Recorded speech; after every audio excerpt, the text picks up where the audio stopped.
So before you fill in a note or do a note in your notebook, you should have completed the Desmos activity, okay, using the class code that is listed in our content area. So this is the worksheet that I want you to fill in, kind of your takeaway from today's lesson. So we'll go through and do the solutions together right now, and you can use the reference sheet as a guide as well. So let's take a look at the first graph type we have here. So this, of course, we would call a pie chart. So we'll fill this in. If you have the sheet, you can print it off online so that you can fill it in. If you don't, feel free to just write in your notebook. That's fine.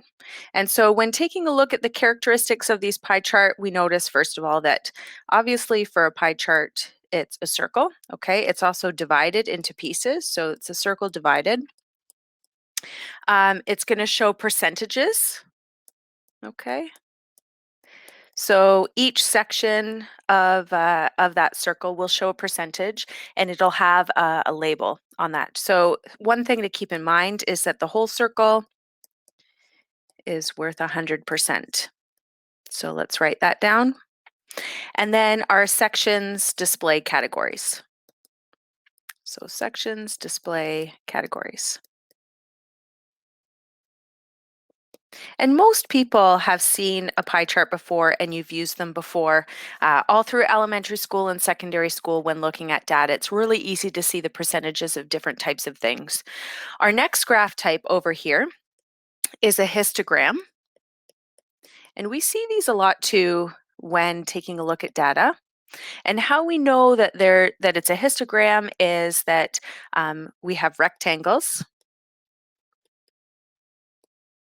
okay, that come up and show us different amounts on the y-axis here. And each rectangle is a small set or group of interval. So each rectangle is an interval. An interval. And let's just take a look. A lot of people get confused between the histogram and a bar graph. One easy way to tell a histogram from a bar graph is that these bars are connected. So you can see, if you want to just take a peek down here at our bar graph, the bars are not connected. So in this one, our bars are connected.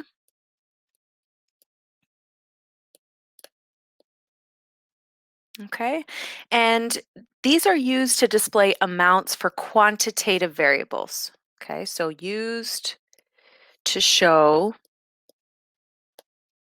quantitative. And when I say quantitative, I'm thinking about like money or height, so something that I can quantify, used to show quantitative variables. Okay. Okay, so far we have a pie chart and we have a histogram. So let's move on to our next one. And these ones we've seen a lot before too. These are our line graphs. So line graph. And obviously an easy way to distinguish a line graph is because it has lines. So let's write that down. So it has lines. And usually these line graphs will show something over time. So shows something over time, especially when it comes to data. It's not always true. Your x-axis could be something else, but a lot of times it does show change over time. And also on line graphs, we can display more than one variable. So can display more than one variable. So sometimes you will see a line graph and then you'll have another line kind of over top of it showing a different variable. Okay, and our last type we've already talked about here, but this is the bar graph. Okay, and you can see that this is different than the histogram because we have spaces in between the bars. So let's write that down first. So spaces between bars.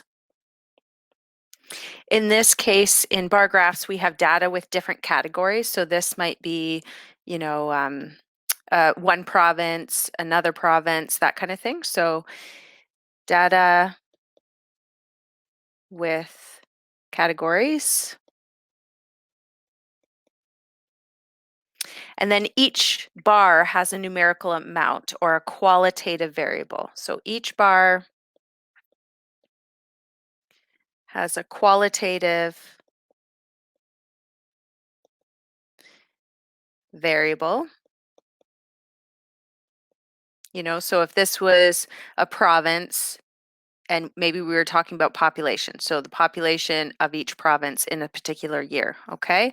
And so we'd have each bar represent a category, which would be a province, and then this would represent that qualitative variable, how many people, okay?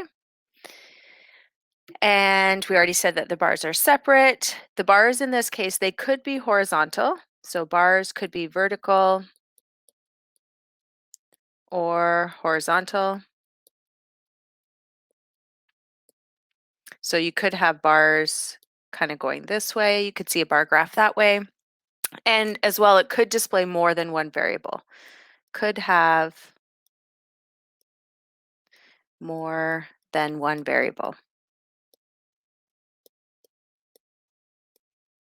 And usually what that looks like is there would be a second bar kind of beside it with a different color when we see more than one variable. And then there would be a legend that shows which bar represents which category type of thing. Okay, so that's the summary of our different types of graphical displays. So for those of you in cohort B working from home, you'll move on to working on the textbook. So it's page 8, number 8, 9, and 10. And I did scan those textbook pages for you because you won't have your textbook yet. So they are in with our content. You can find them there. Certainly send me a message if you can't find anything. Okay, that's it for now.